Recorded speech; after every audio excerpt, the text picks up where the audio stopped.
right, the next few items on the list are going to be very essential, especially for extreme range.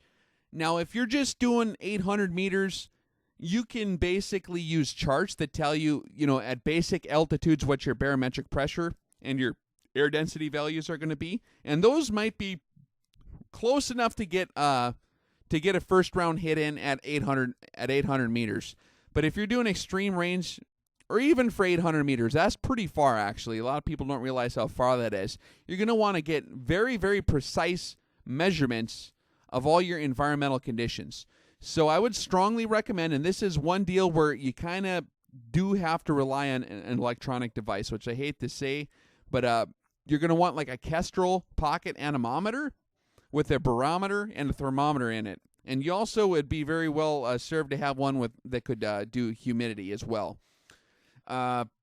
Kestrel is by far the best brand as far as pocket anemometers go, in my opinion. I've gotten the cheap ones, and those things are just going to give you a headache. Like, I think Midway offered kind of like a $30 version, and that I never actually got it to work. It worked in my house when but the second I got out, it seems like the battery's drained or something, but it was giving me a heck of a time. Even the really premium models, like I got a top-notch version of the Kestrel, and you're going to have problems with it. I've used mine for a couple years now, this last model I got, and you will have problems with the batteries corroding. It might get a little moist, and mostly it's just power loss problems. So it may be actually wise to keep a backup bulb thermometer in your kit as well. And, just like the old mercury bulb style thermometers, so that you don't have to totally rely. Temperature is very, very important, so you're at least going to want that ability. The wind call, you're primarily going to be using mirage and feel and other observations to make your wind call. The anemometer is nice to have to get the exact wind reading, especially when you're learning how to read wind. You can make wind observations and then go out and actually test it with the anemometer and see how close you are. But when you're in the field and you're laying down in your FFP, your final firing position, and your target has presented itself, and you need to make wind calculations at all the way from you to your target and everything in between, you're going to have to average out the wind. There's no way you can hold an anemometer that far out in front of you. You know what I'm saying? So you're going to be using other observations for your wind. But an anemometer is very handy to have, especially when you're learning it. So you don't have to have an anemometer, but you are going to need something that's going to give you your barometric pressure, because this barometric pressure varies greatly, just hour by hour even. I mean, you can be shooting during the middle part of the day, and you can wait an hour and your barometric pressure has changed and you haven't been paying attention, and you could even be missing by a couple feet just from barometric pressure changes. So you're definitely going to want a barometer. They do make analog barometers that are not electronic. If you can find one that fits in your kit, that would be pretty cool. Usually you find the big, goofy, fancy, because they're kind of a novelty item anymore. They're kind of a decorative piece. They don't really make tactical analog barometers, the ones that use the liquid and the mercury and stuff like that. So nowadays you're kind of stuck with the electronic ones if you want anything that's handy to take out into the field with you. They do make wristwatches actually that do have thermometers and barometers in them. A lot of times they're actually cheaper than the Kestrel pocket anemometers, and so you might want to look around. Stuff has changed so much in the last few years, I have no idea what models they even offer anymore, but you can do an online search and try to find a wristwatch that does humidity, barometric pressure, and temperature, because that's actually very handy. It's always attached to your wrist, and you'll always be able to have all that stuff right on your wrist there. So that's pretty handy setup. So you're definitely going to want that. The anemometer is not the important part, but mostly the barometer, the thermometer, and the humidity is not as important as the barometer or the thermometer, so don't get too worked up if you can't find one that does humidity. But particularly a barometer and thermometer, you're going to need that. And like I said before, I do try to keep a backup bulb-type thermometer. Actually, I think on my kit here, on the outside of my drag bag, I got this whistle, and it has a compass on one side and a cheesy little thermometer on the other. And that's basically going to give you a ballpark range of what your temperature is, and that'll work close enough for our purposes. You're going to definitely need an infrared thermometer. Now, mechanics use these a lot for determining like the heat of objects. Like if you want to see how hot the headers are or how hot a different part of the engine's getting, you just point an infrared thermometer at it, click it, and it'll give you the temperature reading. And you're going to be using this to determine your ammo temperature. This you're going to definitely need. Your firing solutions are going to vary greatly by ammunition temperature because your muzzle velocity will change as your temperature changes, and we're going to be logging this. And this is actually going to be throwing off your shot more than ambient air temperature usually. So changes in ammunition temperature are going to be huge. And this is not something that most places are going to train you how to do. So you're going to need an infrared thermometer. They do make the big ones. Those are actually the most reliable ones that I've seen. They actually work. They look like a pistol. Here's a picture of one. They're like they run around $100 usually, maybe less, maybe $50, $40 if you shop around, get a used one. But you're going to need something that you can read the ammunition temperature. I have a pocket one here. This one is really handy, but it's actually more of a pain in the butt than the big one is because this little one, as you got it stored in the bag, the button likes to get pressed a lot and the batteries go out constantly. But if you can get the full-size one that takes the normal-size batteries, that's going to be probably the best. So you're definitely going to need an infrared thermometer. And you can find those at Napa or O'Reilly's or any of them auto parts stores. Usually they have them there. But that's going to be a very important part of your kit. And we'll explain that in much greater detail, obviously, when we do our internal ballistics and our external ballistics videos. And again, like I said before, I neglected to repeat myself here, but when you have these electronic pieces of equipment, always take 2 sets of batteries for each different one that you have. Always have extra batteries. You're also going to want, the next piece here is GPS. Now, even though you're going to be carrying paper maps, a GPS can be very, very handy, particularly when we're doing our range confirmations. Now, when you're setting up your ballistic charts and you're doing your logs, you're going to want to confirm everything that we've come up math-wise in the real world, because a lot of times the advertised ballistic coefficient that is given when you select your bullets, or that's given by the company, is not going to be the exact same as it is in your environment. And so you're going to need to basically make a very, very, very precise determination of what your range is. And laser rangefinders do work okay, but if you want to determine the range for positive, I would recommend doing that with a GPS. You don't need an expensive one. If you do want one that has mapping and topographical features, that's really nice for land nav. But primarily what we're going to be using it for is you're just going to make a reference point where the target is, and then where you're going to make you're going to try to do the find feature on the GPS, and it'll give you a distance to the reference point that you've made. And that's how we're going to do our horizontal range confirmations. We're going to use that to double check our laser readings, because as we'll discuss later, lasers will lie to you sometimes. Okay, spotting scope with tripod. If you're shooting solo, you're not going to need to drag a spotting scope with you, especially if you got a real good optic.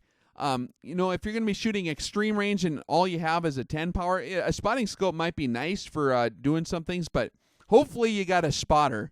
That's going to be very important. And the spotter, they're going to be sitting mostly behind you on your 5 o'clock position, just almost directly behind you. So you don't want them to be looking through their own rifle scope, because that's not going to be very comfortable having their muzzle basically pointed at the back of your head. So I would definitely recommend having a spotting scope with the tripod. Do not skimp on the tripod part. You're going to want to get a decent quality tripod that doesn't have a lot of wiggle in it, because when you're focused in, if you've got any experience with the spotting scope, some of these are high magnification, and a tiny bit of wiggle in your tripod and you completely lose your picture. So that's not going to be a good thing. Get like a nice fluid head tripod. You don't need to spend $1 million on one, but just get a decent quality tripod that's solidly built. You don't want to get Captain Bob's discount tripods or something, or but like a camera tripod or whatever you can find for your spotting scope. The actual spotting scope itself, oh man, there's so many different options out there, and I'm not going to do it a series of videos like I did on long-range rifle scopes for spotting scopes, because it's not nearly as crucial. Basically, you're going to need to spot your rounds and read the mirage. The military still is using some of the old M49 spotting scopes. That's a straight 20 power. That's been the classic one. Now, they do use some of the Leopold and some of the U.S. Optics spotters now for some of the high-speed outfits. But, whatever you got is going to be fine. You're going to want at least 20 power in your spotting scope. This is not the same magnification. You're not going to worry about field of view so much like we did on a rifle scope, so the higher magnification is going to be okay. 20 to 60 is fine, whatever you can find. 15 to 30, 15 to 20, whatever, something in that ballpark.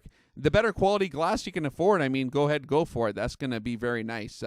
You will get a lot better pickup of your bullet trace if you do have real high quality spotting scope. And that's talking about actually seeing the vapor trail behind the bullet flying towards the target. So if you can afford to get a nice spotting scope, I would go ahead and do it. But if you're just getting into this and you already dropped a lot of coin and you can only afford like a $100 spotting scope, that's going to work fine for you.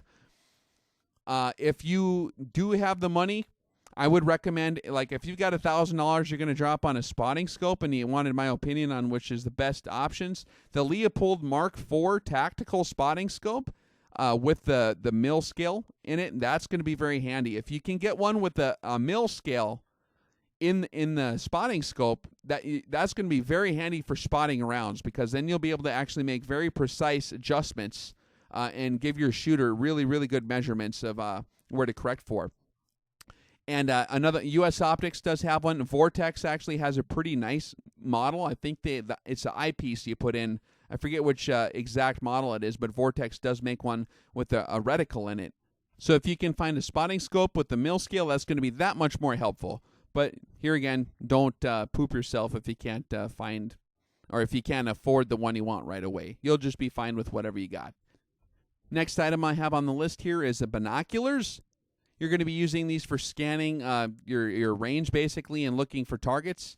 You will get eye fatigue from staring through a spotting scope or rifle scope all day, so it's nice to be able to change it up. And if you're staring through binoculars too long, you're going to have fatigue from that as well. You're going to get headaches and you're going to get dizzy. So a pair of binoculars and a spotting scope is nice to have. The Mike 19 and the Mike 22 binoculars that the service uses are both really good.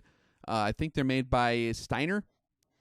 And, whatever pair of binoculars you got, even whatever El Cheapos you can find, that'll work fine if you're just starting out. The next item we have on the list here is a laser rangefinder. Now, a lot of guys think that this is one of the primary pieces of equipment that you're going to need to make an extreme range shot. However, lasers do have a lot of limitations. So if you do want to use a laser, you're going to have to use a pretty good quality laser rangefinder. My general rule of thumb for lasers is whatever range you anticipate you're going to be shooting, let's say you're going to want to shoot 1,000 meters. You're going to want to take that range and double it, and that's the range you're going to want out of your laser rangefinder as the advertised effective range. Because more often than not, most of these lasers are not going to get the degree of reflectivity they're going to need in order to get a good accurate reading for you, especially when you're out in imperfect conditions. You might have mist, fog, snowflakes, dust, a piece of grass, a butterfly in between you and whatever. And there's a lot of things that can really, really reduce your target reflectivity. The angle of your target might be wrong for getting real good reflectivity. There's just a lot of things that can happen. So you're going to want to make it overkill when you do a rangefinder. So if you buy a 600 meter rangefinder, only really expect that thing to work at 300. Or if you buy a 1,000 meter or 1,000 yard rangefinder, only really expect that thing to consistently work at 500. Now, if you do go for the better brand names, you will get usually better performance out of them. And for example, if you get like one of the 1,200 meter Swarovskis or the Leicas, those do usually give you pretty good readings out to the range and sometimes beyond the range they're advertised for. They're a little more honest, some of those places. If you get the real cheap rangefinders, they'll advertise 800 yards, and they're trying to exaggerate as far as they can because they know that that's the only way they're going to get you to buy their stuff. So if you do get a laser, you're going to want to, like I said, go overkill. And the one I actually keep in my kit here right now is a Nukon, and those are pretty inexpensive considering how much range you can get out of them. I keep a Nukon 2000, or is it the 2500 meter one? I forget. But that seems to generally work even out to 1200 meters. If you got a perfect conditions, you can get out to the 2000 meters.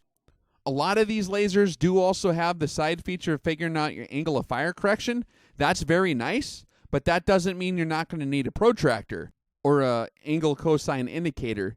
You're going to still want a mechanical way to determine your angle of fire. So just because your rangefinder has angle of fire in it doesn't mean that that's what I would rely on. Because like we said before, electronic stuff will break on you, especially in the field. Again, another word, especially on lasers. These things will still work with low batteries, but they're going to, so it'll look like it's working. It'll give you the little blinky light on the inside, and it'll give you range readings, but you will not get the same amount of laser power that you would when you had full batteries. So it's very important on a laser to keep full batteries in there, because even though you might still be getting readings, you might totally lose your maximum range capabilities. And a laser that would normally read 1,500 meters with no problem, with even half-powered batteries, can sometimes severely reduce the range that you can get off of those. So with the rangefinder, always keep a lot of extra batteries and always keep them things topped off, especially if you plan on relying on it more heavily. So, and again, this is something that you do not necessarily for sure need to have right away. If you can't afford a laser rangefinder, you don't need to worry about it too much. They are kind of nice to have. They're real quick on the fly, but do not plan on relying on these primarily. That's the main heart of this deal. So I do recommend keeping a laser in the kit, but don't plan on using that as your end-all solution to everything. Let's look at chronograph. Now, this is actually something that we're going to require. You're going to need to actually measure the exact speed of your bullets under various conditions. When we're developing our ballistics tables and our charts and things like this, you're going to have to measure your muzzle velocity at different ammunition temperatures so that you can actually build a curve, and we'll make really, really good precise charts. This is for extreme range shooting. If you're just going to be shooting out to 800 meters, we'll be able to get you pretty close just by interpolation. And by some standard charts, I'll help you guys out with that as well. But if you want to do detailed firing solutions for small targets at extreme ranges with real good precision, you're going to definitely need a chronograph so that you can make real good charts. The better charts you have, the better off you're going to be. You're going to eliminate more wiggle room that's going to throw you off. So you don't need to spend $1 million on a chronograph. The one I have was like $79, and that works fine. But you're going to actually keep that with you in your kit, because as the atmospheric conditions change and your ammo temperature changes, you're going to want to keep as many logs as possible of your muzzle velocities under different, not only atmospheric conditions, but under different bore conditions. Talking about bore wear, you're going to have to keep track of that. Your ammunition will change over time if you're reloading. The inside case dimensions will change, especially if you're neck sizing. There's a lot of factors that are going to change your muzzle velocity even on the same exact batch of ammunition. And even in the rifle bore, there's things that change as it wears out. Your velocity will change, so you're going to have to keep track of that. And a chronograph will be very important for that. So definitely try to pick one of those up. And makes and models, basically a chronograph is a chronograph. It'll work fine, whatever you can find. So let's see what we got here next. I do have this on the list, but this is not necessary, and I would actually encourage you guys not to go ahead and get one of these right away. A ballistic software device. If you buy one of the 408 Shytac M200 interdiction systems, that thing actually comes, part of the kit is one of the ballistic software devices and is Bluetooth with all your meteorological measuring equipment. And this does everything basically for you for the most part. There are some things that these ballistic software devices are not prepared to do, particularly ammunition temperature changes and the muzzle velocity changes. So even though there are ballistic software devices out there, they are pretty expensive, and they do have limitations. And one of their big limitations, again, is a very sensitive piece of equipment. Usually, it's a computer, and computers can break on you. And in hostile environments, sometimes, there's things that can turn off electricity too. So it's not something I would want to rely on. And another huge thing about these ballistic software devices is they encourage you to not actually learn the physics of what you're doing. And that is a really bad thing. If you ever were to have your ballistic software device go out or lose it or whatever, or even if you're using it and something goofy happens as you're shooting, let's say you miss high, and your ballistic software device is telling you, and you're dialed in exactly where it's telling you to go, you're going to have to really understand all these things we're talking about and all the stuff we are going to talk about in our advanced ballistics video here coming up next. And so I would not recommend getting one of these. It only encourages sloth, and that's not going to be good. Maybe down the road after a couple years, what I would do is I would master this art of long-range precision shooting without those things, and then go back, and you might be able to appreciate it. But even saying that, if I have to make a long-range shot on a real small target, like, for example, in this beer can video that I've been showing here, I wish I would film more often when I do shooting. Sometimes you make some really cool shots. But this is just one of the times we made a pretty cool shot and caught it on videotape. But if you want to make shots like this, actually, I would recommend not using the ballistic software because, again, there are factors that those things do not account for. And we're going to be doing, I would recommend doing a full calculus form and verify it with your actual math and triple check it. And that'll actually calculate everything for you. So we'll be showing you how to do all that in detail later. So, if you're a millionaire and you just want to buy one while they're still available, who knows what kind of crazy laws they might pass one day, right? So if you want to get a ballistic software device, they do have software available on your phone, and that's kind of a neat idea. But like for all the reasons I said before, we're gonna not rely on those, and I'm not gonna really even talk about those during this series very much. I might do a review on the Kestrel Horus that I have. But after using it for a couple years, it's very, very smart piece of equipment. It does know a lot of stuff. It can keep up with my charts, but my charts are actually more accurate than that thing is sometimes. So, and we'll get you some really, really dead-on charts. So, don't worry about trying to scrape up the cash for one of those things just yet. The next piece of equipment I'm going to mention here is Nightvision. If you're going to be operating in the nighttime, you're going to want your Nightvision with you. So if you got that stuff and that's what you're going to be using, go make sure to take that and your extra batteries. Also, your communications gear, obviously, you're going to want that in your kit as well. The last item on the list is the drag bag. I would not recommend a hard case for field use. You're going to want to have a drag bag, and that will pretty much be very, very handy for you. Keep your rifle in there as you're moving towards the objective rally point, and you're going to be able to keep all this peripheral equipment, I said, in that one bag. It's nice to have your entire weapons kit ready to rock and roll at any moment's notice. The last thing you want to have to do is decide you're going to go out and you're going to grab for all your stuff, and you're going to be digging through drawers looking for all your various tools and equipment, instruments. You're going to want everything in the bag ready to go. So I would recommend that's where you store all this peripheral equipment I just talked about. As you've seen in the pictures here, that's kind of how I got mine set up. This particular drag bag I'm using here is a Voodoo Tactical. It's a 2-gun case, or it's a 2-gun drag bag. It's made to drag 2 rifles. It's my 338 is a beast. It's pretty heavy, and actually I stressed out all the metal clamps on this. Voodoo Tactical was the highest quality one I could find for the civilian model ones, and it's pretty good. It's put together pretty tough, but my 338 and all the kit that I have with it did those steel clamps, and they just came undone within the first month. So you might have to kind of modify that, and you might have to go down the hardware store and kind of custom modify your bag a little bit to make it a little more heavy duty. But the Voodoo Tactical is the one I've been using.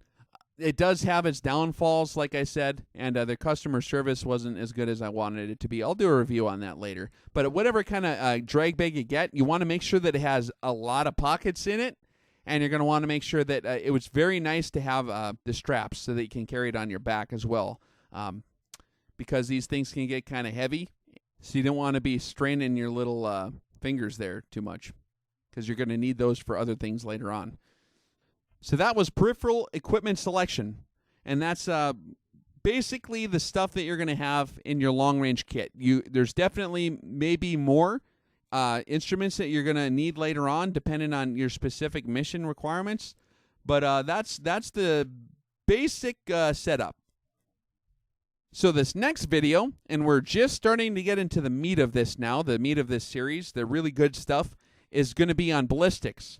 We're not only going to do just basic and advanced external ballistics, but I'm also going to talk about internal ballistics, because that's equally as important. We did kind of briefly cover terminal ballistics. That's what happens when the bullet strikes a target. We discussed that when we did our projectile selection and our projectile dynamics. But we're going to get into a lot more detail on internal ballistics, and we did cover certain aspects of that with the harmonics video, but we're going to get more detailed into that here very soon, and then we're going to go into external ballistics.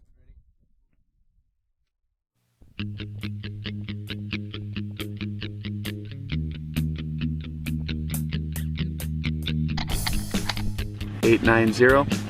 Confirm.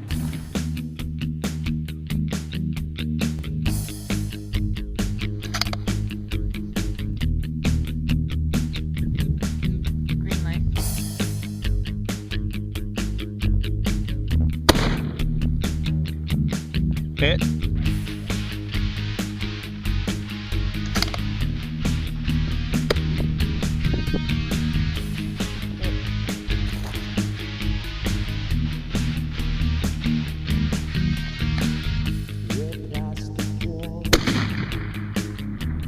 Oh, you got it! Holy cow, you got it!